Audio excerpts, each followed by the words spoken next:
খানাকুলে বিজেপির রথযাত্রা, পরীক্ষার্থীদের দুর্ভোগ বনাম রাজনৈতিক তরজার কেন্দ্রে পরিবর্তন যাত্রা। হুগলির খানাকুলে বিজেপির পরিবর্তন যাত্রাকে কেন্দ্র করে একদিকে যেমন রাজনৈতিক উন্মাদনা দেখা গেল, অন্যদিকে তেমনি পরীক্ষার্থীদের ভোগান্তির অভিযোগ ঘিরে শুরু হয়েছে চাপানুতর। রবীন্দ্র মহাবিদ্যালয়ের পঞ্চম সেমিস্টারের ছাত্রছাত্রীদের অভিযোগ, রথযাত্রার কারণে রাস্তায় যানজটে আটকে পড়ে তাদের বাস, জানিয়ে চরম বিপাকে পড়েন তারা। ছাত্রছাত্রীদের দাবি, রাজা রামমোহন রায় মহাবিদ্যালয়ে তাদের পরীক্ষার সিট পড়েছিল, রথযাত্রার ভিড়ে বাস আটকে যাওয়ায় তারা সময় মতো পৌঁছতে পারছিলেন না। শেষ পর্যন্ত পুলিশের সহায়তায় কোনো ক্রমে পরীক্ষা কেন্দ্রে পৌঁছান তারা। পরীক্ষার্থীদের এই অভিযোগকে আমল দিতে নারাজ স্থানীয় বিজেপি নেতৃত্ব। খানাকুলের বিজেপি বিধায়ক সুশান্ত ঘোষ এই অভিযোগকে পুরোপুরি নাকচ করে দিয়ে এক তৃণমূল ছাত্র পরিষদের একটি নাটকীয় অভিযোগ বলে পাল্টা কটাক্ষ করেছেন। একদিকে পুষ্পবৃষ্টি, ব্যান্ড বাদনে রথকে স্বাগত জানানো, অন্যদিকে সাধারণ ছাত্রছাত্রীদের দুর্ভোগের অভিযোগ। সব মিলিয়ে আজকের এই কর্মসূচিকে কেন্দ্র করে খানাকুল এলাকায় রাজনৈতিক পারদ চড়েছে। আমরা রবীন্দ্র মহাবিদ্যালয়ের ছাত্রছাত্রী এবং আজ আমাদের রাজা রামমোহন রায় মহাবিদ্যালয়ের পঞ্চম সেমিস্টারের পরীক্ষা ছিল এবং আমাদের পথে আসার সময় বাসে বিজেপির যে রথযাত্রা বা পরিবর্তন যাত্রা হচ্ছে তাতে আমাদের বাস আটকে যায় এবং আমরা দীর্ঘক্ষণ ওখানে আটকে থাকি এবং শেষে আমাদের পরীক্ষার টাইম পেরিয়ে যাওয়ার জন্য আমরা আমাদের সহযোগিতা করে স্থানীয় এসডিপিও আরামবাগ এবং স্থানীয় খানাকুল থানার ওসি স্যার এবং আরামবাগ সার্বজনীন জেলা তৃণমূল ছাত্র পরিষদ এবং আমার কলেজের ইউনিয়নের দাদারা, এবং শেষ পর্যন্ত আমরা এখানে এসে পৌঁছতে পারি এবং এই কলেজের যে শিক্ষক শিক্ষিকা এবং শিক্ষাকর্মী তারাও সহযোগিতা করে এবং আমি সবাইকে সর্বশেষ অসংখ্য ধন্যবাদ জানাতে চাই আমাদের এবার পাশে থাকার জন্য। দেখুন, আমি যতদূর জানি যে প্রথম পর্যায়ে আজকে পরীক্ষা ছিল, দুটো পার্টে পরীক্ষা ছিল। প্রথমটা ছিল 11টা থেকে 2টো সম্ভবত, আর তারপর 2টোর পর থেকে 5টা, এরকম একটা ছিল পরীক্ষা। তো আমাদের মূলত রথ যে পৌঁছেছে সেটা 2টোর পর রাজা রামমোহন রায়ের মূর্তিতে মাল্যদান হয়েছে 2টোর পরই। তো এখান থেকে আস্তে আস্তে কোনো বাস আটকে পড়েছিল এরকম কোনো তথ্য, কারণ আমি তো নিজে ইয়েতে ছিলাম, রথেতে ছিলাম, কোনো বাসই আটকে পড়েনি।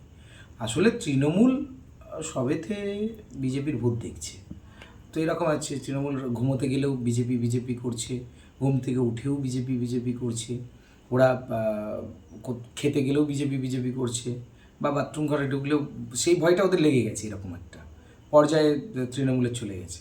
তো টিএমসিপি এই ধরনের অভিযোগ করছে। কারা করছে অভিযোগ সেটা দেখতে হবে।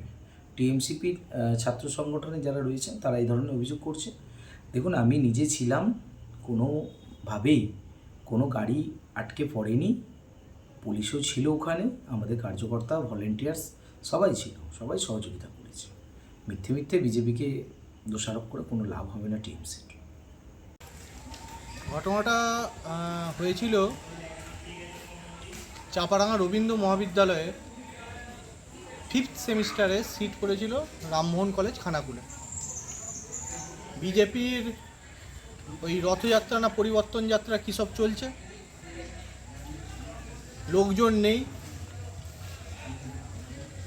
গাড়ি নিয়ে রাস্তাগুলোকে ব্লক করে রেখেছিল। একটা পরীক্ষার দিনে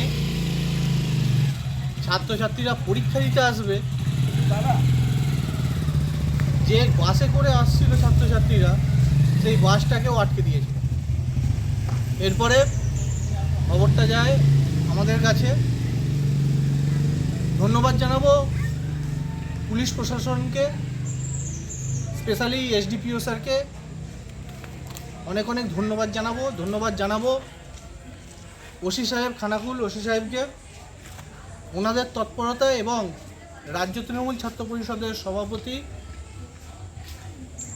সম্মানীয় ত্রিনাঙ্কুদার নির্দেশে আমরা তাতে সেই সকল ছাত্রছাত্রীরা, পরীক্ষার্থীরা যাতে সুস্থ এবং স্বাভাবিকভাবে অতি সত্বর রামমোহন কলেজে, খানাকুল কলেজে পরীক্ষা দিতে যেতে পারে তার ব্যবস্থা আমরা করতে পেরেছি।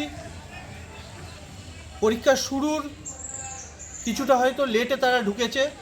ধন্যবাদ জানাবো রামমোহন কলেজ কর্তৃপক্ষকেও, ওনারা সেই বিষয়টা অ্যালাউ করেছেন এবং যাতে ছাত্রছাত্রীরা সুষ্ঠুভাবে পরীক্ষাটা দিতে পারে তার একটা পরিবেশ তারা তৈরি করে দিয়েছিলেন। বিজেপির এই নক্কারজনক ঘটনাকে ব্যক্ত করার মতো আমার মুখের ভাষা নেই। যেখানে ছাত্রছাত্রীরা পরীক্ষা দিতে যাবে, যাতে শিক্ষিত ছাত্রছাত্রীরা না আসে, সেই জন্য বিজেপি এইভাবে আটকেছে। তাদের লজ্জাও লাগে না, তাদের ন্যূনতম নিজেদের যেমন শিক্ষা দীক্ষার অভাব আছে, তেমনি যাতে নতুন প্রজন্ম শিক্ষিত হতে না পারে, পরীক্ষা দিতে যাতে না পারে, তার ব্যবস্থাই বিজেপি করছে।